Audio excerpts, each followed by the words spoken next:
अपने पराए। घर की लड़ाइयाँ कितनी भी हो, लेकिन ये भी सच है कि किसी पर कोई आपत्ति हो तो अपना ही परिवार साथ देता है। भैया मेरे पीछे पुलिस लगी है, प्लीज मुझे बचा लो। रवि और राज दो भाई, लेकिन दोनों में कभी नहीं पची। अरे क्या हुआ छोटे, क्या कर दिया तूने? अरे कुछ नहीं भैया, मेरा दोस्त है ना राजू, वो मुझे लेकर बैंक गया था। मुझे नहीं पता भैया कि वो वहाँ बैंक लूटने जा रहा है। मैं उसके साथ बैंक में घुसते ही सीसीटीवी कैमरे में दिख गया हूँ। अब पुलिस मुझे ढूंढ रही है, भैया मुझे बचा लो।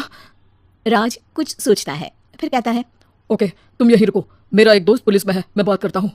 तभी वहां रवि की बीवी राज की बीवी के साथ आ जाती है। तुम लोगों के घर जब तक पुलिस का आना जाना है, बच्चों को यहीं छोड़ दो, उन पर असर ठीक नहीं पड़ेगा। तभी वहां पुलिस आ जाती है। चलो चलो, कौन है रवि, थाने चलो।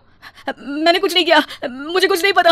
अरे वो तो पुलिस स्टेशन चलकर ही पता चलेगा कि कुछ पता है कि नहीं, चलो। कहानी का फ्लैशबैक।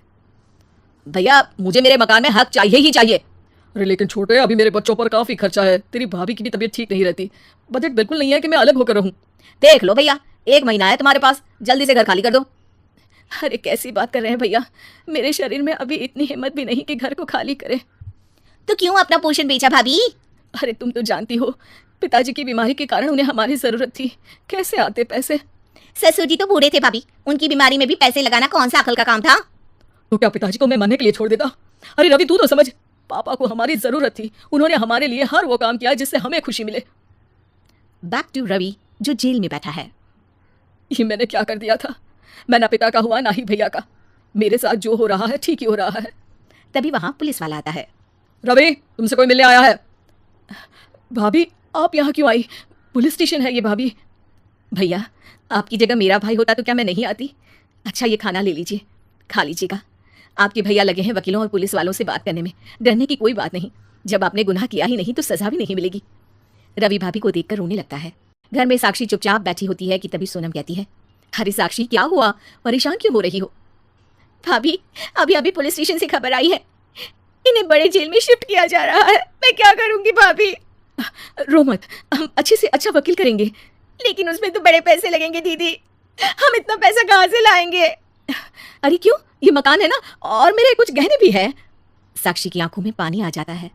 पर दीदी ये तो आप और भैया की मेहनत की कमाई है। पापा के बाद भी तो हम लोगों का सब खत्म हो गया था, पापा को तो बचा नहीं पाए, लेकिन भैया को जरूर बचा लेंगे, और भगवान चाहेंगे ना तो दोनों भाई मिलकर इससे भी बड़ा मकान खड़ा कर लेंगे। साक्षी। थोड़ी देर में राज वहां आता है। सोनम सही कह रही है साक्षी, पैसों की कमी के कारण किसी भी बेगुनाह को सजा नहीं मिलती। राज एक अच्छा सा वकील करता है। सोनम और साक्षी बचाए पैसे और अपने गहनों को बेचकर रवि का केस लड़ते हैं और जल्द ही रवि जेल से बाहर आ जाता है। रवि राज को गले लगाकर कहता है, भैया मुझे माफ कर दो, मुझे साक्षी ने सब कुछ बताया है। भैया आपने मुझ पर विश्वास किया, मेरे लिए दिन रात मेहनत की, भाभी ने अपने गहने तक बेच दिए। भैया आपने तो पापा के लिए भी पैसे नहीं देखे, लेकिन मैं बहुत ही सेल्फिश निकला। भैया एक आखिरी बार मुझे माफ कर दो, मैं शर्मिंदा हूँ। अरे भाई अपने तो अपने ही होते हैं, पापा ने हमारे लिए क्या नहीं किया ये तुम्हें बताने की जरूरत नहीं है मुझे। और फिर तू तो मेरा भाई है, पैसे से बढ़कर रिश्ते होते हैं भाई।